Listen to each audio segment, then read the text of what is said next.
Sejam muito bem-vindos a este vídeo, o qual é o último da série que estou fazendo sobre a Epístola de São Tomás de Aquino, De Modo Studendi, sobre o modo de estudar, a qual nos legou vários conselhos sobre a vida de estudos. E para que entendamos melhor e possamos aplicar em nossas vidas, estou fazendo uma tradução simultânea com alguns comentários baseados na minha experiência na docência, em leituras feitas e nas conversas com outros professores. Neste vídeo, para terminarmos a leitura e fazermos uma recapitulação sobre tudo que foi visto até aqui, vou continuar do último ponto. Mas, a título de resumo, nós já vimos que os conselhos de São Tomás de Aquino sobre os estudos não dizem respeito ao momento do estudo em si. Ou seja, o que fazer quando eu sento na cadeira, estou com um livro, estou lendo um material ou algo nesse sentido? Não, São Tomás de Aquino visa preparar as bases sobre as quais nós edificaremos o edifício da vida intelectual. E essas bases são de duas naturezas, as quais se complementam por causa da natureza humana. A base moral e a base espiritual, a base sobrenatural. A primeira advém ou é formada com o controle das nossas paixões, dessas forças interiores que ora visam o deleitável, o prazer, ora visam superar obstáculos, vencer aquilo que é árduo. E a todo momento nós somos chamados pelos objetos exteriores, pelos nossos pensamentos, pela nossa imaginação, a desenvolver alguma ação que visa o deleite ou que visa superar um obstáculo, que visa uma vitória. O controle destas duas potencialidades da alma humana depende das virtudes, as quais vão ordenar e, assim, aprimorar a ação humana. Contudo, o ser humano, segundo nos explica a teologia, foi criado não somente enquanto uma natureza, mas uma natureza elevada pela graça. Por isso nós temos em nossa vida um outro aspecto, que é o aspecto sobrenatural, o qual advém da participação na vida do próprio Deus, na vida divina. E esses dois aspectos são considerados por São Tomás de Aquino. Portanto, não há como entender os seus conselhos se nós desconsideramos um ou outro. Nós devemos considerá-los integralmente em suas relações e, assim, entender o que ele fala sobre a vida intelectual. Continuando a leitura, ele vai nos trazer um exemplo que diz respeito à consideração da vida de grandes homens, dizendo: Sanctorum et bonorum imitari vestigia non omitas. Que tu não omitas imitar os vestígios dos santos e dos bons, dos homens santos e dos homens bons. A imitação do exemplo, do ponto de vista intelectual, é vastíssima. Nós temos vários doutores da igreja e doutoras da igreja,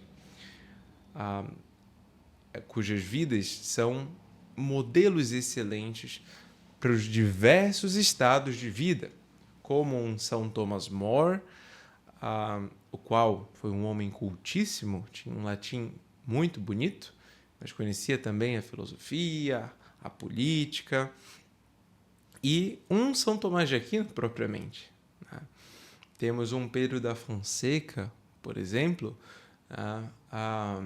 temos Santo Agostinho, São Jerônimo, Santo Ambrósio, São Basílio Magno, enfim, vários santos e vários homens bons. E os do nosso tempo, aqueles nossos professores, grandes professores, os nossos mestres, que devem ser imitados. Então, isso nos dá uma motivação para continuar a vida de estudos. E é muito interessante conhecer a vida de pessoas que estão próximas a nós, mas que realmente se dedicam à vida de estudos. E poder ouvir essas experiências, ou por que elas estão buscando, quais são as suas dificuldades. E hoje no Brasil, graças a Deus, há muitos professores, há muitas pessoas que estão se dedicando a este tipo de vida e com quem nós podemos conversar, aprender bastante. Continuando, ele nos diz: Non respicias aquo aureas, sed quid boni dicatur, memoriae recomenda. Então, não presta atenção, não recebe, não foca tanto em quem diz, em quem emite a mensagem, mas qualquer coisa de bom que tenhas ouvido, né, que ouças, recomenda a memória, ou seja, leva à memória. Esse é um ponto muito importante e acerca do qual nós precisamos fazer uma meditação. Porque, principalmente no Brasil, nós temos personalidades, professores, pessoas que fizeram uma grande mudança no cenário intelectual do Brasil, mas que por vezes são tratadas como ídolos, os gurus. E tudo o que é dito por tais mestres são considerados verdadeiros por alguns alunos, sem que haja um filtro quanto à mensagem emitida, mas com foco somente em quem a emitiu. E é justamente isso que São Tomás de Aquino nos fala para não fazermos. Porque a partir deste momento, nós não amamos mais a verdade, mas amamos a autoridade. Amamos aquela pessoa a quem atribuímos a posse da verdade, de forma que ela quase torna-se a verdade em si mesma. E nós sabemos que a verdade é Deus. Por isso eu digo uma idolatria, que é prestar um culto indevido a uma pessoa, a uma personalidade. E algumas vezes esses professores nem pedem isso, mas há alunos que buscam fundar-se, basear-se somente neles. E quando enxergam um defeito grande, um erro filosófico, cometemos muitos erros, temos muitos defeitos.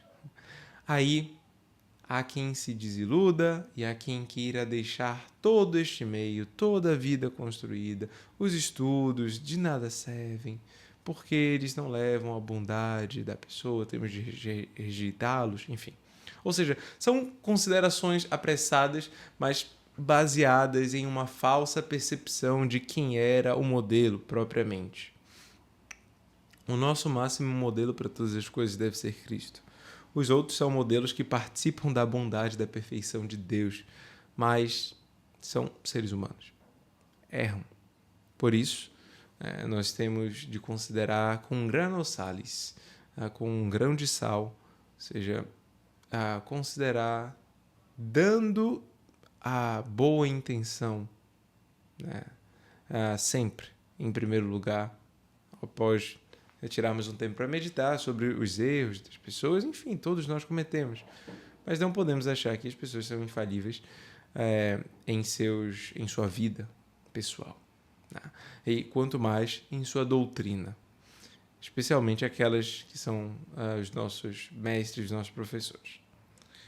Então, vamos nos concentrar ao que é dito de bom. E isso sim, sem atribuir necessariamente à pessoa, ainda que a autoridade tenha um grande papel, né? E ainda que é preciso que um aluno, um discípulo tenha fé em seu mestre para começar a vida de estudos, ainda que isso seja considerado, nós precisamos focar mais no que é dito de bom, certo? A partir do momento em que temos os critérios, os instrumentos para analisar com mais profundidade o que um professor, um mestre fala, nós podemos fazer essa distinção, essa separação muito mais facilmente. E assim guardar as boas coisas. E ele continua. Ea queledes et audis fac ut intelligas, dedubis te certifica. Então, aquelas coisas que lês e que ouves, faze com que as entendas, que tu entendas. Ou seja, que possas compreendê-las com clareza e que te certifiques das dúvidas. Ou seja, falamos em português, que retires as dúvidas. Em latim é que faça as dúvidas certas, que elas tornem-se certas, retas. Em português, que tires as tuas dúvidas todas e possas, dessa forma, conhecer o assunto, estudado com mais clareza. Esse é um ponto interessante, pois, em geral, a nossa tendência é, diante de uma dúvida, ignorá-la. Por vezes parece que uma dúvida pode ser conservada a fim de que terminemos a leitura de uma obra, a fim de que terminemos um plano, um livro, por exemplo. Do ponto de vista da filosofia, parece que isso não é tão grave, pois as pessoas vão passando, guardando alguma outra coisa, conquanto seja bastante. Pois quando chegarmos em um nível mais avançado por meio das leituras e não tivermos nos certificados das nossas dúvidas, o que acontecerá? Elas se tornarão uma bola de neve e haverá milhares de dúvidas. Dessa forma, não poderemos avançar muito bem no entendimento. No caso das línguas, isso é evidentíssimo. Se não aprendemos, não temos como progredir. Passamos a uma leitura de um material que é quase ininteligível. Obscuro demais, porque nós não dominamos ainda algum aspecto linguístico. Por causa disso, temos de ter paciência com elas e, por vezes, ficar em cada uma das dúvidas ao longo de uma sessão de estudos inteira. Então, vamos relembrar das definições, vamos refazer os exercícios. Todos esses pontos são fundamentais e não devem ser menosprezados, tanto do ponto de vista das línguas quanto do ponto de vista da filosofia, mas em geral, eu digo, quanto a arte e ciência que eu ensino, mas também quanto às demais disciplinas. E aí São Tomás continua. Et quid poteris in armariolo mentis reponere satage, sicut cupiens vas implere. E qualquer coisa que possas pôr no pequeno armário, em armariolo mentis, no pequeno armário da mente, faz isso com dedicação. Faz isso da melhor forma possível. Assim como sicut cupiens vas implere, assim como aquele que deseja encher um vaso, implere vas, encher um vaso plenamente, torná-lo pleno.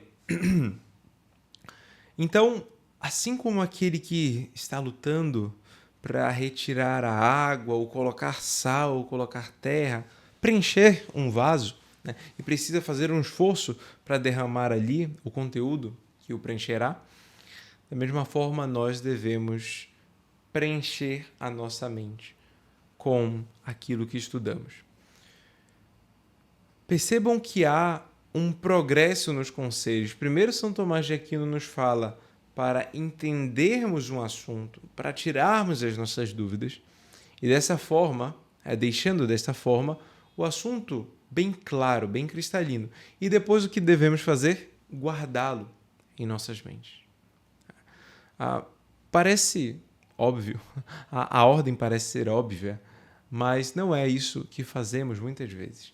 Já temos dificuldade em entender, quanto mais em retirar um tempo para memorizar. Quão débil está a nossa memória, né? Não fazemos pouquíssimos exercícios de memorização de definições, tá? Ou às vezes nem sabemos como fazê-los, ou quais são as possibilidades. Eu fiz um vídeo sobre a técnica do scriptorium, falando sobre o aprendizado de línguas, de segundas línguas, e como esta técnica pode nos ajudar. E de um modo parecido, nós podemos adaptá-la à filosofia, às artes liberais, né? Então, quando estamos estudando uma arte como a geometria, em que nós temos várias definições, axiomas, postulados, e precisamos empregá-los para resolver um problema que nos é posto, a memorização é fundamental. Ainda mais quando nós começamos a fazer várias e várias demonstrações e precisamos dos resultados das demonstrações anteriores para fazer as posteriores.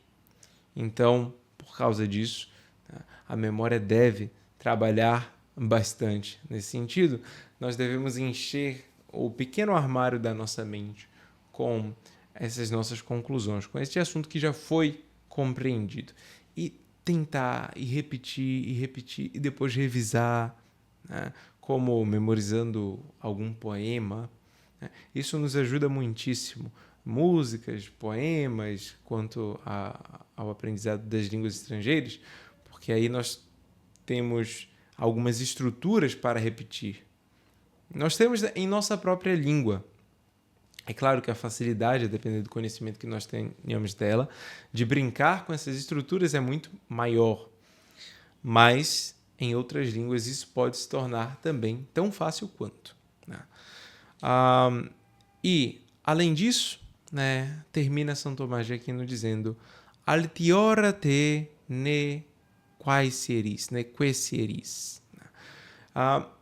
que não busques as coisas mais altas do que tu. Essa conclusão retoma o que foi dito já, né, na primeira parte, ou seja, de que deves ut per rivolus non statim in mare rigas introire, que escolhas entrar não diretamente no mar, mas pelos riachos. E aqui quando ele fala das coisas altiora, das coisas mais altas, né, que nós, ou seja, aquelas que ainda não podemos contemplar, porque do contrário nós cegaremos, nós nos cegaremos com uma luz muito forte. Da mesma forma, aqui, se buscarmos assuntos mais profundos, sem termos de bases, nós não conseguiremos entendê-los bem. E aí ele continua para finalizar. Illa sequens vestigia frondes et fructus in vinea Domini sabaot utiles quandiu vitam habueris proferes et produces. Então, seguindo aqueles vestígios, poderás proferes et produces, ou seja, levarás et produces, e produzirás folhagens, frondes et fructus, folhagens e frutos úteis na vinha do Senhor. Quandio vitam habueris, ao longo enquanto tiveres vida, né? O quão longo tiveres a tua vida. Então, enquanto estiveres vivos, né? Vivo, poderás produzir, né? Se seguires aqueles vestígios. Hex si sectatus fueris ad id attingere poteris quod affectas. E se seguires estes conselhos, né, poderás atingir o ponto por ti desejado, aquilo que desejas. Então, é a despedida de São Tomás de Aquino. Novamente, ao longo desses conselhos, nós podemos ver que São Tomás nos apresenta, né, uma vida de estudos que depende da nossa vida espiritual e depende da nossa vida moral, né? E, mais do que tudo, humildade. Humildade para reconhecer o que sabemos, o que não sabemos, o ponto em que estamos, como começar. Clareza. Clareza quanto ao estado da própria alma. Como fazemos isso? Tentando responder a algumas perguntas, se sabemos ou não. E as perguntas fundamentais e as mais especiais, né? Mais profundas, mais específicas. Ou seja, as fundamentais como por que eu devo estudar isso, por qual método eu devo estudar isso, né? Ou seja, qual é a finalidade visada com esses estudos e como eu devo fazê-lo, né? E o que eles abordam. Mas também as mais específicas de acordo com a disciplina. Para isso é preciso de uma clareza. E essa clareza não advém somente, né, da nossa percepção, mas por meio de um pedido de auxílio a Deus, aos santos, à intercessão de Nossa Senhora, que é a sede sapientia, é a sede da sabedoria, para que possa nos ajudar também a bem caminhar. E dessa forma, ad id attingere poteris quod affectas. Poderemos atingir aquilo que nós buscamos, o tesouro da sabedoria. Eu espero que essa série de vídeo tenha sinceramente ajudado. Deixa um comentário, pode compartilhar com alguém a quem talvez seja útil e nós nos vemos no próximo vídeo. Até mais!